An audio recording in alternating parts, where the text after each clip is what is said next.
Paulo Antunes ajustou a gravata de seda italiana pela 10ª vez naqueles 5 minutos. Suas mãos tremiam levemente enquanto observava os detetives revisarem cada canto de seu escritório no último andar do edifício Copacabana, no centro de São Paulo. Papéis voavam, gavetas eram abertas sem cerimônia, e sua reputação de 20 anos como empresário desmoronava diante de seus olhos. Senhor Antunes, disse o delegado Fernandes ajeitando os óculos, temos evidências suficientes para prendê-lo por lavagem de dinheiro e sonegação fiscal. Foram encontrados documentos comprometedores em sua empresa e transferências suspeitas, totalizando 15 milhões de reais. Paulo passou a mão pelos cabelos grisalhos. Aos 45 anos, havia construído um império imobiliário do zero. Começou vendendo terrenos em Osasco e agora possuía edifícios comerciais em toda a grande São Paulo. Nunca havia quebrado uma lei sequer.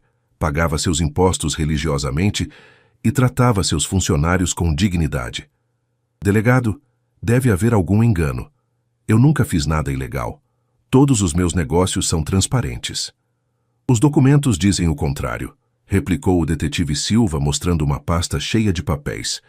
Contratos falsificados, notas fiscais adulteradas, contas bancárias em paraísos fiscais. Sua assinatura está em tudo. Paulo olhou os documentos com o coração disparado. Reconhecia os carimbos de sua empresa, os papéis timbrados, até mesmo o que parecia ser sua assinatura. Mas ele jamais havia visto aqueles contratos antes. Alguém havia armado uma cilada perfeita. Isso é impossível. Eu não assinei nada disso. Senhor Antunes, interveio o delegado em tom grave. Temos também o depoimento de seu contador, Roberto Mendes, confirmando que o senhor o instruiu pessoalmente sobre essas transações. O mundo de Paulo desabou. Roberto era seu funcionário há 12 anos, praticamente da família. Havia sido padrinho de batismo do filho mais novo do contador. Como era possível que Roberto estivesse mentindo sobre ele? Quero falar com meu advogado. Pode falar, mas os mandados de prisão já foram expedidos. O senhor tem o direito de permanecer calado. Enquanto o delegado lia seus direitos, Paulo tentava processar o que estava acontecendo. Sua mente de empresário trabalhava em alta velocidade, analisando cada detalhe. Quem poderia ter acesso a seus documentos? Quem conhecia suas rotinas bancárias? Quem tinha motivos para destruí-lo? Posso pegar meu celular? Perguntou quando percebeu que sua mesa estava vazia. Que celular? Questionou o detetive Silva. Meu iPhone. Sempre deixo aqui na mesa. É dourado, tem uma capinha com as iniciais RM. Os policiais se olharam. Não encontramos nenhum celular aqui. Talvez tenha deixado em casa. Paulo franziu a testa. Tinha certeza absoluta de que havia deixado o aparelho sobre a mesa antes de sair para almoçar. Naquele celular estava toda a sua vida. Contatos, e-mails, fotos e, principalmente, as gravações de suas conversas de negócios que sempre fazia como precaução. Preciso daquele telefone. Tem informações importantes que podem esclarecer essa confusão. Senhor Antunes, o senhor está sendo preso. Celulares são o menor dos seus problemas agora. 2 horas depois, Paulo estava numa cela da Delegacia da Liberdade, ainda vestindo seu terno de 3 mil reais, mas se sentindo como um criminoso comum. A cela cheirava a desinfetante barato e suor. Seus companheiros temporários eram um jovem preso por roubo e um senhor idoso, que gritava sua inocência em questões de pensão alimentícia. Seu advogado, Dr. Paulo Menezes, chegou ao final da tarde com uma expressão sombria. Paulo, a situação é grave. Os documentos parecem autênticos, as assinaturas conferem e Roberto confirmou tudo em depoimento detalhado. Paulo, você me conhece há 15 anos. Eu faria isso? Claro que não, mas precisamos de provas. Sem evidências que contradigam o depoimento de Roberto e os documentos, vai ser difícil. E meu celular? Sumiu do escritório. Tinha gravações de conversas importantes. Já informei a polícia. Vão procurar, mas isso pode demorar dias. Naquela noite, Paulo não pregou o olho. Deitado no colchão fino da cela, via sua vida passar como um filme. 20 anos construindo uma empresa respeitada, patrocinando projetos sociais no Capão Redondo, onde havia crescido empregando centenas de pessoas. E agora, por causa de documentos falsos e um funcionário traidor, estava ali como um bandido qualquer. De manhã cedo, um guarda veio chamá-lo. Paulo Antunes, tem visita. No pequeno cubículo de visitas, esperava uma menina de cerca de 8 anos. Estava suja, com roupas rasgadas e pés descalços. Cabelos castanhos embaraçados emolduravam um rostinho magro, mas de olhos vivos e inteligentes. Nas mãos pequenas e sujas, segurava algo que fez o coração de Paulo acelerar. "O senhor é Paulo Antunes?" perguntou com voz clara, apesar da idade. "Sou eu. Quem é você?" "Meu nome é Beatriz, mas todo mundo me chama de Bia. Achei isso ontem no lixo perto do seu prédio." Colocou sobre a mesa o iPhone dourado com as iniciais RM. Paulo quase gritou de alívio. "Onde você encontrou isso?" "Na lixeira da esquina da Rua Augusta com a Consolação. Estava dentro de um saco plástico com mais coisas. Vi que era bonito e pensei que poderia vender. Mas aí vi nas notícias que você foi preso e que estava procurando um celular." "Você viu na televisão." Bia assentiu. "Eu sei ler. Sempre leio as notícias quando passo pela loja de eletrônicos. Hoje de manhã vi que você estava procurando este telefone e que é importante para provar que você é inocente." Paulo olhou para aquela menina de rua que havia decidido, por conta própria, devolver algo que poderia ter vendido por uma boa quantia. "Por que está me trazendo isso?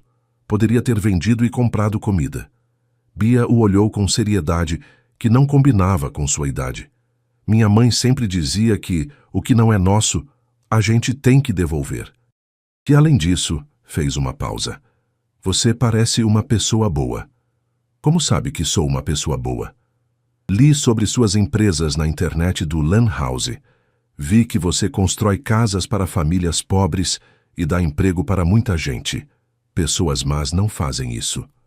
Dr. Paulo, que havia chegado minutos antes, testemunhou toda a conversa. Imediatamente pegou o celular e começou a verificar as gravações. Seus olhos se iluminaram. "Paulo, você gravou a reunião com Roberto na semana passada?" "Sempre gravo reuniões importantes, é um hábito." Paulo procurou pelos arquivos e encontrou uma gravação de 4 dias atrás. Colocou no viva voz. "Roberto, preciso que revise estes contratos antes de assinar." "Senhor Paulo, estes documentos que trouxe são um pouco diferentes do que costumamos fazer." "Tem certeza sobre essas transações?" "Que documentos? Não trouxe nada hoje. Nossa reunião era só para revisar os relatórios mensais." "Mas, senhor, o senhor não me pediu para preparar estes contratos com as empresas fantasmas?" "Roberto, do que você está falando? Que empresas fantasmas? Estou perdido." "Ah, desculpe, senhor. Acho que me confundi com outro cliente. Vamos falar só dos relatórios mesmo." Paulo e Paulo se olharam. A gravação provava que Paulo não tinha conhecimento dos documentos fraudulentos e que Roberto estava mentindo. Mas havia mais. "Bia", disse Paulo se virando para a menina, "você disse que encontrou o celular junto com outras coisas. O que mais havia no saco?" "Papéis, muitos papéis. Alguns estavam molhados, mas guardei porque pensei que podiam ser importantes." "Você ainda tem esses papéis?" "Tenho. Estão escondidos no lugar onde durmo." Dr. Paulo imediatamente solicitou que um policial fosse com Bia buscar os documentos. 2 horas depois, estavam examinando dezenas de papéis que revelavam o verdadeiro esquema. Entre os documentos havia contratos originais assinados por Roberto, mostrando as transações fraudulentas, e-mails impressos entre Roberto e empresas fantasmas, extratos bancários de contas em nome de Roberto, um caderno com anotações manuscritas detalhando como incriminar Paulo. Façamos uma brincadeira para quem lê os comentários. Escreva a palavra justiça na seção de comentários. Só quem chegou até aqui entenderá. Continuemos com a história. O delegado Fernandes teve que admitir que havia se precipitado. As evidências trazidas por Bia mudavam completamente o rumo da investigação. Roberto Mendes havia orquestrado uma fraude elaborada para roubar a empresa de Paulo e desviá-lo de qualquer suspeita. "Senhor Antunes, lamento profundamente. O senhor está livre para ir." Mas Paulo não estava pensando em ir para casa. Estava olhando para Bia, que aguardava sentada numa cadeira da delegacia, balançando as pernas que não tocavam o chão. Bia, onde você mora? Moro na rua mesmo. Às vezes durmo na marquise da igreja do Bexiga, às vezes debaixo do viaduto do chá. Depende do dia. E sua família? Só tinha minha mãe. Ela morreu no ano passado. Era faxineira, trabalhava muito, mas ficou doente e não tinha dinheiro para se tratar. Paulo sentiu um aperto no coração. Quantos anos você tem? 8 anos. Vou fazer 9 em dezembro. E como sobrevive? Cuido de carros na rua. Às vezes peço dinheiro no semáforo. Catou do lixo coisas para vender. Sei me virar. Dr. Paulo observava a conversa em silêncio. Conhecia Paulo há anos e via aquele olhar específico que seu cliente tinha quando tomava uma decisão importante. Bia, disse Paulo se ajoelhando para ficar na altura dela. Você me salvou da cadeia. Como posso te agradecer? Não precisa me agradecer. Fiz o que era certo. Mas eu preciso fazer algo por você. Você quer continuar morando na rua? Bia pensou por um momento. Não gosto de morar na rua. É frio, é perigoso e sempre tenho fome. Mas não tenho outro lugar para ir. E se eu dissesse que você pode ter outro lugar? Como assim? Paulo respirou fundo. Não havia planejado aquilo, mas sentia que era o destino. Quero que você venha morar comigo. Posso te dar uma casa, comida, roupas, escola. Posso cuidar de você. Os olhos de Bia se arregalaram. Sério? Mas por quê? Você nem me conhece. Você me devolveu não só meu celular, mas minha liberdade, minha honra, minha vida. E além disso, fez uma pausa. Acho que você e eu podemos cuidar um do outro. Eu não sei como é morar em casa de gente rica. Você não vai morar na casa de gente rica, vai morar na sua casa, que por acaso é minha também. Bia ficou calada por um longo momento, processando a informação. Depois perguntou: Posso continuar ajudando outras pessoas na rua? Claro. Na verdade, quero que me ajude com isso. Podemos ajudar muitas pessoas juntos. Então aceito. Os trâmites legais levaram 3 semanas para serem resolvidos. Paulo teve que passar por avaliações psicológicas, assistentes sociais visitaram sua casa e Bia foi examinada por médicos para verificar sua saúde. Durante esse período, Paulo conheceu melhor a menina que havia mudado sua vida. Bia era extraordinariamente inteligente. Havia aprendido a ler sozinha, observando placas e jornais. Sabia fazer contas de cabeça melhor que muitos adultos. E mais impressionante, conhecia cada morador de rua do centro de São Paulo pelo nome. Como você sabe tantas coisas? Perguntou Paulo num dos almoços que faziam juntos enquanto esperavam a liberação da guarda. Na rua a gente aprende rápido ou morre, respondeu Bia com naturalidade assustadora. E minha mãe sempre dizia que estudar era a única forma de sair da pobreza. Então eu estudava sozinha. Onde você estudava? Na biblioteca pública, no Lan House, quando tinha dinheiro. Às vezes colava em alguma escola e escutava as aulas por trás da janela. Paulo ficou impressionado. Aquela menina tinha uma determinação e uma inteligência que a maioria dos adultos não possuía. Quando finalmente pôde levar Bia para casa, Paulo havia transformado completamente um dos quartos de seu apartamento na Vila Madalena. Comprou móveis coloridos, livros infantis, brinquedos e roupas. Mas o que mais emocionou Bia não foram os presentes materiais. Esse é seu quarto, disse Paulo abrindo a porta. Bia entrou devagar, tocando cada objeto como se fosse frágil demais para suas mãos.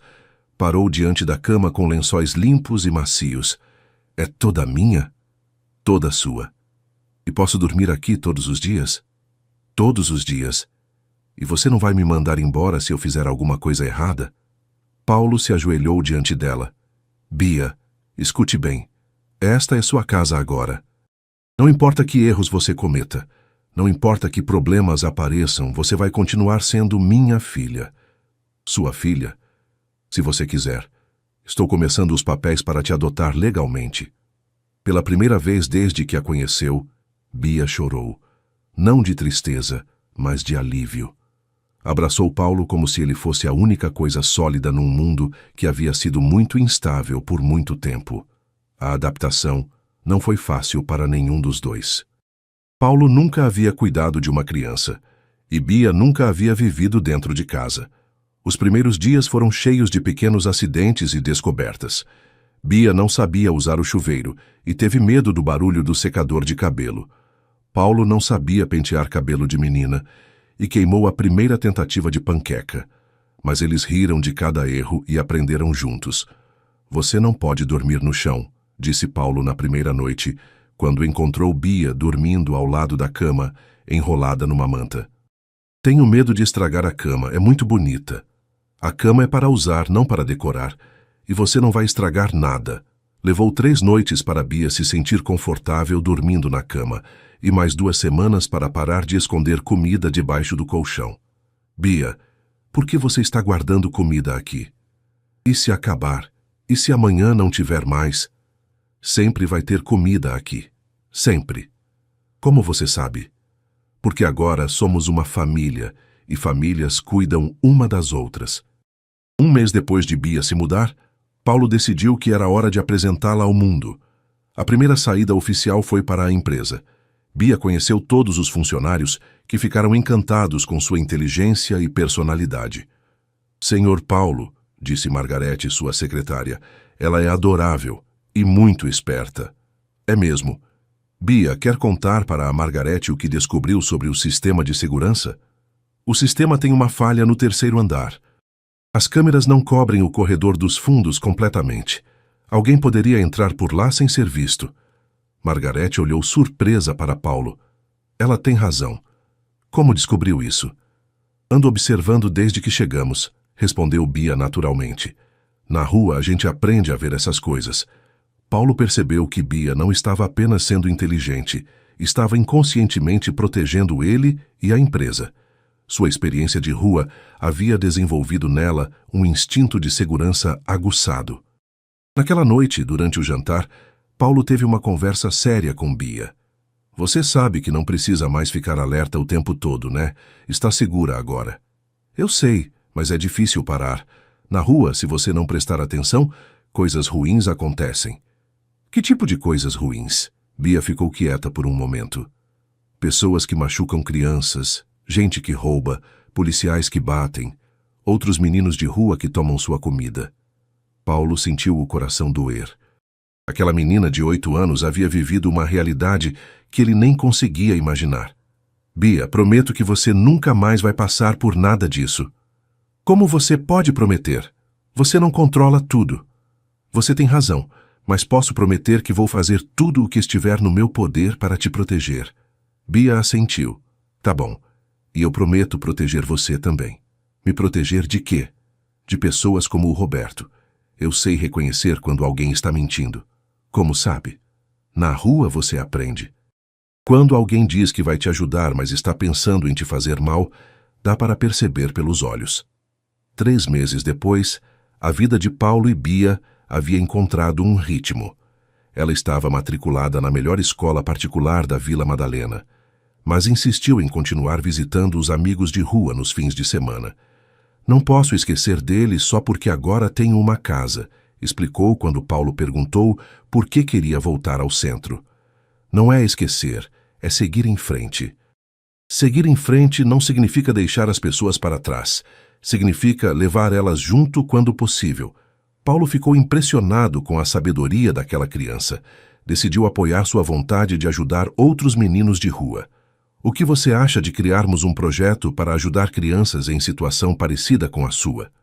Os olhos de Bia se iluminaram. Sério? Podemos fazer isso? Claro. Você pode me ajudar a entender do que eles mais precisam. Precisam de comida, de um lugar seguro para dormir e de alguém que acredite neles. Então vamos fazer isso acontecer. O projeto Beatriz foi lançado 6 meses depois. Era um abrigo temporário para crianças de rua, com programas de educação, alimentação e reintegração social. Bia participava ativamente, ajudando outras crianças a se adaptarem e identificando casos que precisavam de atenção especial.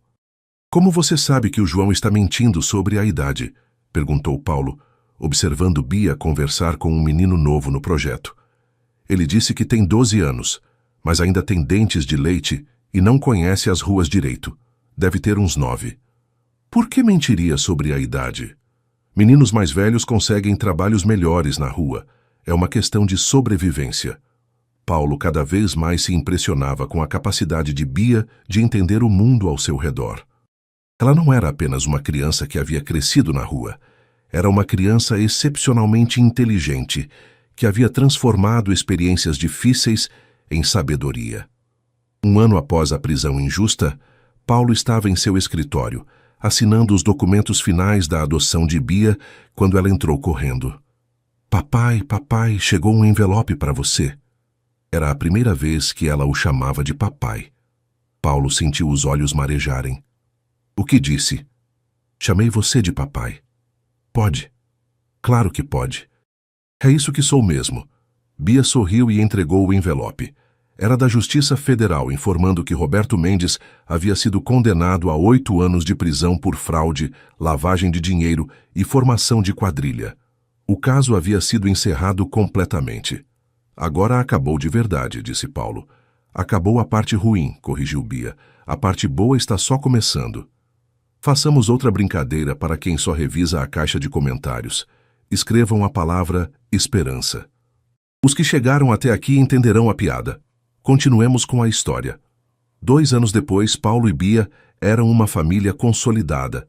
Ela estava no 4º ano do ensino fundamental e era uma das melhores alunas da escola. Mas sua verdadeira paixão continuava sendo o projeto social. Papai, acho que devíamos expandir o projeto, disse Bia durante o café da manhã, numa manhã de sábado. Expandir como? Tem muita gente adulta na rua também. Não são só crianças, e tem famílias inteiras. Você está certa. O que propõe?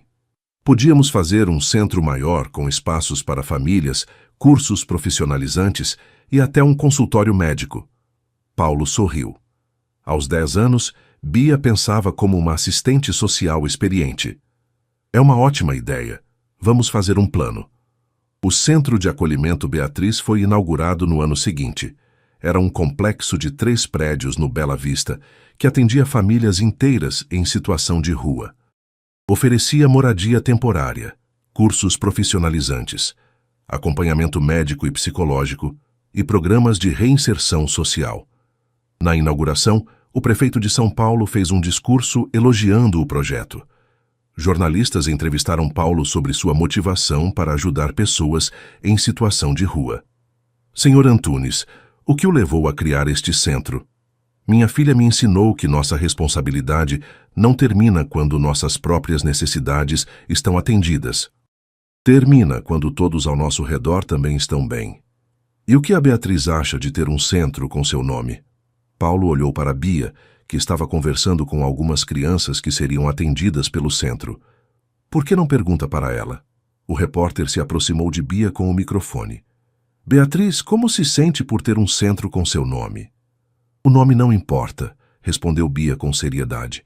O que importa é que agora tem mais pessoas que não vão dormir na rua hoje à noite. Você se arrepende de ter devolvido o celular do seu pai? Poderia ter vendido e comprado muitas coisas. Bia olhou para Paulo e sorriu. Se eu tivesse vendido aquele celular, teria comprado comida por uns dias, mas devolvendo ele, ganhei uma família para sempre, e agora posso ajudar centenas de pessoas. Foi o melhor negócio da minha vida. O repórter ficou sem palavras.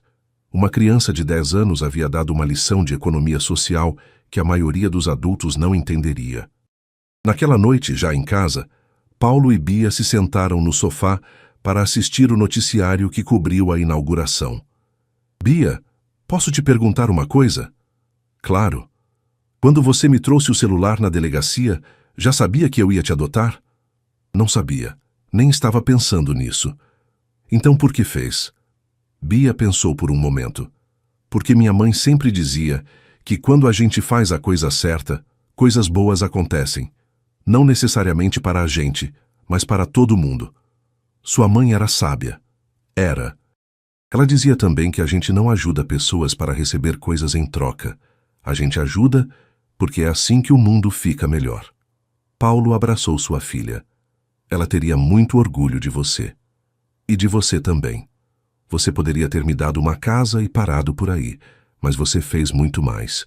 Está ajudando todo mundo que encontra pelo caminho. Aprendi isso com você. Não, você já sabia. Eu só te lembrei. 5 anos depois da prisão injusta, Paulo estava no palco do auditório da PUC-SP, recebendo o prêmio de empresário social do ano. Bia, agora com 13 anos, estava na plateia sorrindo orgulhosa. Durante seu discurso de agradecimento, Paulo contou toda a história. Há 5 anos eu era um empresário bem-sucedido, mas vazio por dentro. Construía prédios, mas não construía relações. Acumulava dinheiro, mas não acumulava amor. Então, numa manhã de segunda-feira, fui preso injustamente por crimes que não cometi. A plateia murmurou solidariedade. Estava perdendo tudo o que havia construído por causa de documentos falsificados e um funcionário traidor. Mas então, uma menina de 8 anos apareceu numa delegacia com meu celular perdido. Paulo olhou para Bia na plateia. Ela poderia ter vendido aquele aparelho e comprado comida por semanas. Em vez disso, decidiu fazer a coisa certa. Que ao fazer a coisa certa, não apenas me salvou da prisão, mas me ensinou o verdadeiro significado do sucesso.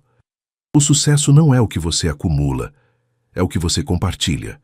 Não é quantos prédios você constrói, mas quantas vidas você toca. Não é quanto dinheiro você tem no banco, mas quantas pessoas você tira da rua. A plateia se levantou para aplaudir. Hoje, 5 anos depois, temos um centro que já atendeu mais de 2.000 pessoas.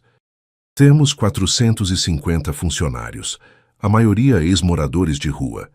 E temos uma família que começou numa delegacia e se tornou a coisa mais importante da minha vida. Paulo fez uma pausa, emocionado. Beatriz me ensinou que às vezes você perde tudo para descobrir o que realmente vale a pena ter. E que o melhor investimento que você pode fazer não é em ações ou imóveis, mas em pessoas. Depois da cerimônia, pai e filha caminharam pelas ruas de São Paulo. Era uma tradição deles. Sempre que algo importante acontecia, caminhavam pelo centro da cidade onde tudo começou. Papai, posso te contar um segredo? Disse Bia, enquanto passavam pela mesma esquina onde havia encontrado o celular anos atrás. Claro. Naquela dia na delegacia, quando te trouxe o celular, eu não sabia que você era inocente. Paulo parou de caminhar. Como assim? Eu não sabia se você era culpado ou inocente. Só sabia que aquele celular era seu e que deveria devolvê-lo. Mas você disse que acreditava que eu era uma pessoa boa. Disse isso porque vi como você me tratou. Não importava se você tinha feito coisas ruins antes. Você estava sendo bom comigo naquele momento. Paulo ficou calado, processando aquela revelação. Bia, você quer dizer que me ajudou mesmo sem saber se eu merecia ajuda? Todo mundo merece ajuda, papai. E todo mundo merece uma segunda chance. E se eu realmente fosse culpado? Aí você ia aprender a ser uma pessoa melhor na prisão. E quando saísse, ainda ia ter alguém que acreditasse em você. Paulo abraçou sua filha ali mesmo, no meio da calçada movimentada. Como você ficou tão sábia? Minha mãe dizia que sabedoria não vem da escola, vem de prestar atenção no mundo e tentar entender por que as pessoas fazem o que fazem. E o que você entende sobre as pessoas? Que a maioria quer ser boa, mas às vezes não sabe como. E que quando alguém é verdadeiramente mau, geralmente é porque alguém foi mal com ele primeiro. Naquela noite, em casa, Paulo estava no escritório trabalhando nos planos para um novo centro de acolhimento, quando Bia apareceu na porta. Papai, está ocupado? Nunca estou ocupado demais para você. Queria te agradecer. Me agradecer por quê? Por ter me dado não só uma família, mas um propósito. Um propósito? Antes eu só sobrevivia. Acordava todo dia pensando onde ia conseguir comida, onde ia dormir, como ia me proteger. Agora acordo pensando em como posso ajudar alguém. Paulo se emocionou. Você sempre teve esse coração, Bia. Eu só te dei a oportunidade de usá-lo. E você? Está feliz? Mais feliz do que jamais pensei que poderia ser. Mesmo depois de tudo que passou? Especialmente depois de tudo que passei. Se não tivesse sido preso injustamente, nunca teria te conhecido. E conhecer você foi a melhor coisa que já me aconteceu. Bia sorriu e se aproximou para abraçá-lo. Papai? Diga. Promete que nunca vamos parar de ajudar as pessoas? Prometo. Esse é nosso trabalho agora. Não é trabalho, corrigiu Bia. É quem somos. 10 anos depois, Paulo, agora com 55 anos, caminhava pelos corredores do complexo social que havia se tornado referência nacional. O que começou como um pequeno projeto havia crescido para 5 centros espalhados por São Paulo, atendendo mais de 5.000 pessoas por ano. Bia, aos 18 anos, cursava serviço social na USP e já era considerada uma das maiores especialistas do país em reintegração de população em situação de rua, apesar da pouca idade. Papai, recebemos o relatório do Ministério Público, disse Bia, entrando no escritório com uma pasta nas mãos. Nosso índice de reintegração social é de 85%. Isso é extraordinário. Mas ainda temos 15% que não conseguimos ajudar completamente. Paulo sorriu. Mesmo depois de todos esses anos, Bia ainda não se satisfazia em ajudar apenas a maioria. Queria ajudar todos. Bia, você salvou milhares de vidas. Não pode se culpar pelos casos que não deram certo. Não me culpo. Só quero fazer melhor. Naquele momento, bateram na porta. Era Margarete, agora diretora administrativa do projeto, com um visitante. Senhor Paulo, senhora Beatriz, tem alguém aqui que quer conhecê-los. Entrou um homem de cerca de 30 anos, bem vestido, carregando um bebê nos braços. Ao lado dele, uma mulher jovem sorria timidamente. Meu nome é Carlos Silva, disse o homem. Vim agradecer vocês. Agradecer por quê? Perguntou Bia. Há 10 anos eu tinha 8 anos e morava na rua. Fui um dos primeiros atendidos pelo Centro Beatriz. Vocês me deram abrigo, educação e principalmente esperança. Paulo e Bia se olharam emocionados. Hoje sou formado em engenharia pela Poli, trabalho numa empresa de energia renovável e acabei de me casar. Ele olhou para a esposa e o bebê. Queria que conhecessem minha família. Como se chama o bebê? Perguntou Bia. Paulo Antunes Silva, respondeu Carlos. Em homenagem ao homem que me ensinou que todo mundo merece uma segunda chance. E Beatriz Antunes Silva, completou a esposa, em homenagem à menina que mostrou que idade não importa quando você quer fazer a diferença no mundo. Bia começou a chorar. Não de tristeza, mas de uma alegria profunda de ver que o trabalho deles estava criando um ciclo infinito de bondade. Naquela tarde, após Carlos e sua família irem embora, Paulo e Bia se sentaram no terraço do centro, observando as crianças brincarem no pátio. Sabe o que mais me emociona nisso tudo? Disse Paulo. O quê? Que você transformou um ato simples de honestidade numa revolução social. Não fiz sozinha.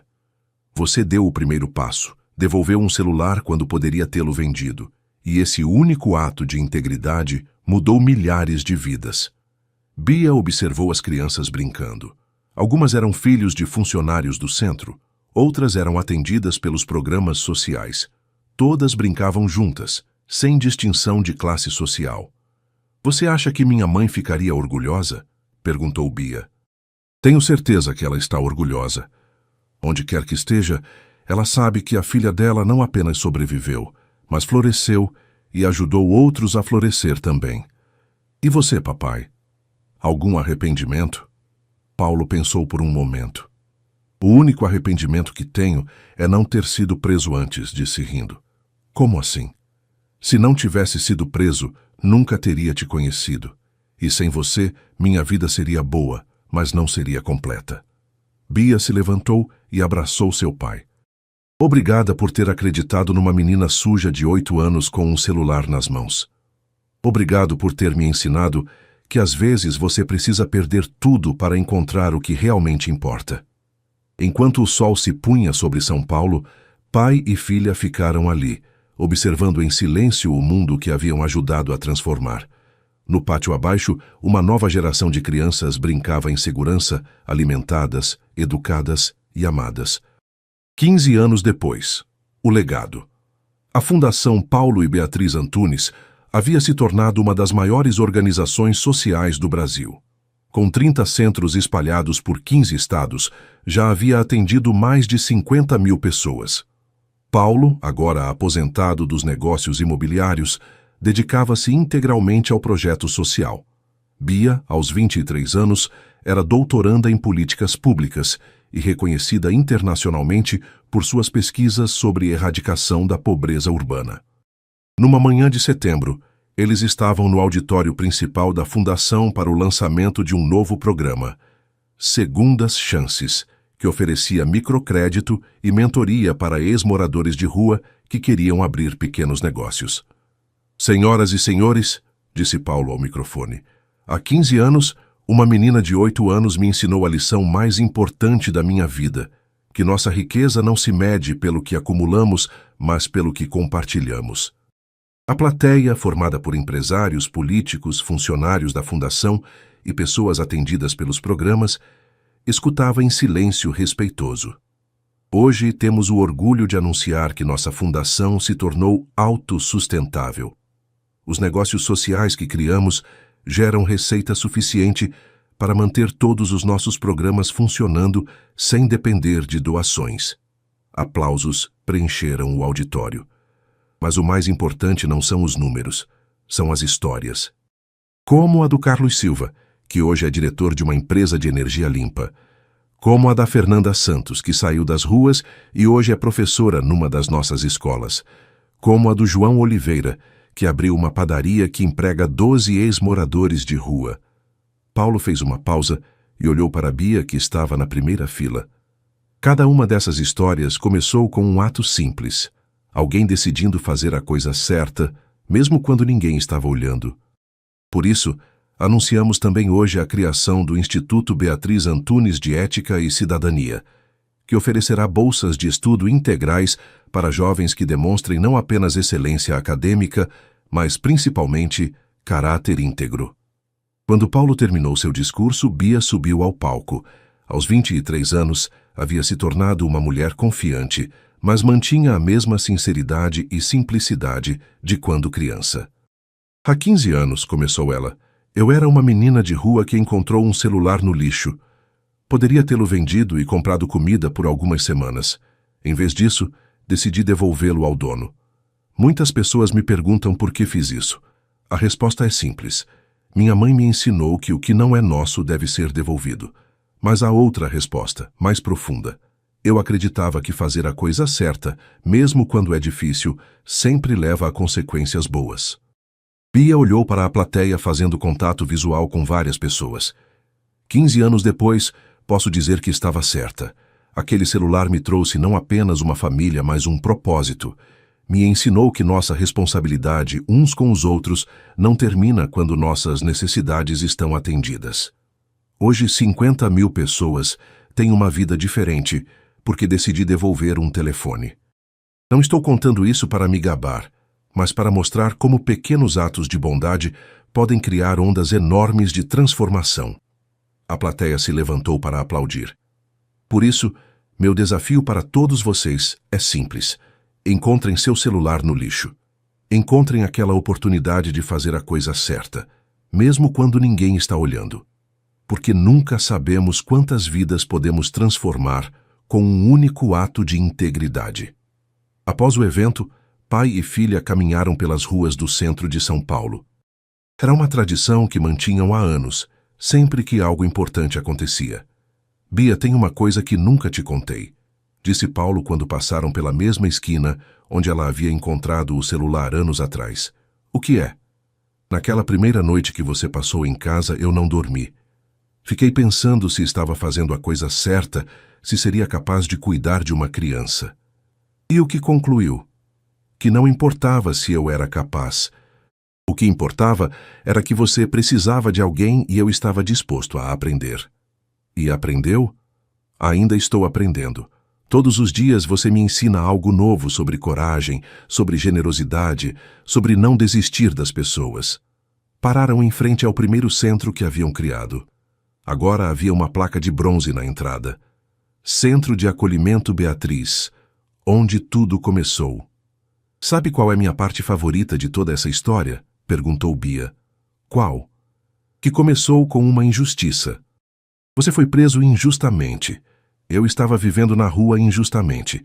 E em vez de deixar isso nos endurecer, Decidimos usar essas experiências para combater outras injustiças. Transformamos nossa dor em propósito. Exato. E agora outras pessoas podem fazer o mesmo. Naquele momento, uma menina de cerca de 10 anos se aproximou deles. Estava limpa e bem vestida, mas havia algo em seus olhos que Bia reconheceu imediatamente. Com licença, disse a menina timidamente. Vocês são o Sr. Paulo e a Dona Beatriz da Fundação? Somos, respondeu Bia se ajoelhando para ficar na altura da menina. Como você se chama? Júlia. Eu queria agradecer vocês. Agradecer por quê? Minha família estava morando na rua. Meu pai perdeu o emprego, minha mãe ficou doente e não tínhamos para onde ir. Vocês nos ajudaram. Agora meu pai trabalha na padaria do João. Minha mãe está se tratando no posto de saúde do centro e eu estou na escola. Bia se emocionou. E o que você quer ser quando crescer? Quero ser igual vocês. Quero ajudar outras famílias que estão passando o que nós passamos. Sabe o que precisa fazer para isso? Perguntou Paulo. Estudar muito. Estudar é importante, mas o mais importante é sempre fazer a coisa certa, mesmo quando é difícil. Júlia assentiu seriamente. Como vocês fizeram? Exato, disse Bia. E quando você crescer vai encontrar sua própria forma de ajudar. Pode não ser igual à nossa, mas vai ser especial porque vai ser sua. Depois que Júlia foi embora, Paulo e Bia continuaram caminhando em silêncio. Bia, posso te fazer uma última pergunta? Disse Paulo quando chegaram ao carro. Claro. Se você pudesse voltar no tempo, faria tudo de novo? Devolveria o celular sabendo tudo o que ia acontecer? Bia não hesitou nem um segundo. Faria tudo exatamente igual. Porque aprendi que a felicidade verdadeira não vem de ter o que você quer, mas de usar o que você tem para ajudar outros a ter o que precisam. Mesmo sabendo que significa abrir mão de uma vida mais simples e fácil? Papai, qual vida é mais fácil?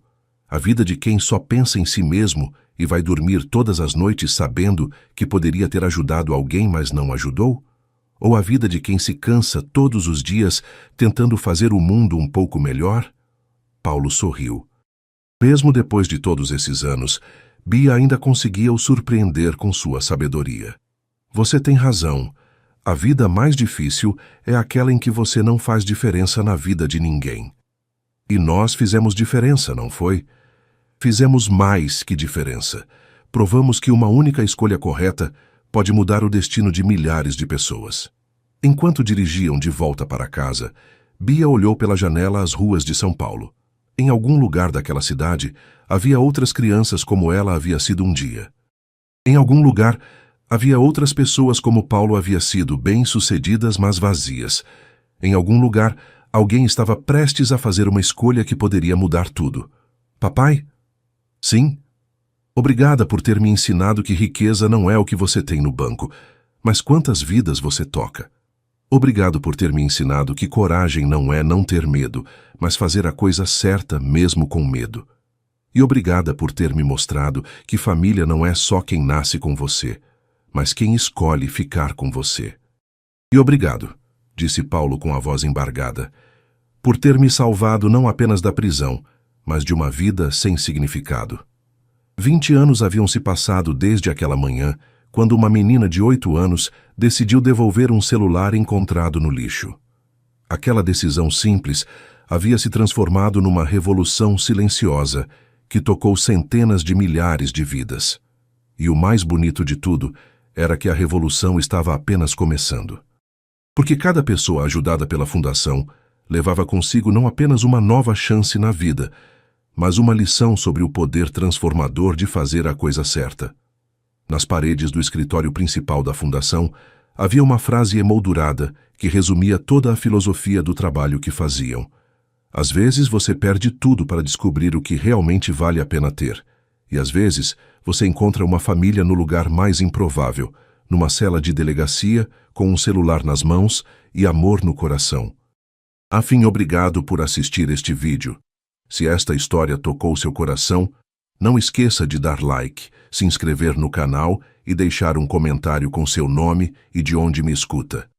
Compartilhe com alguém que precisa acreditar que fazer a coisa certa sempre vale a pena. Obrigado pela companhia, um abraço e até a próxima.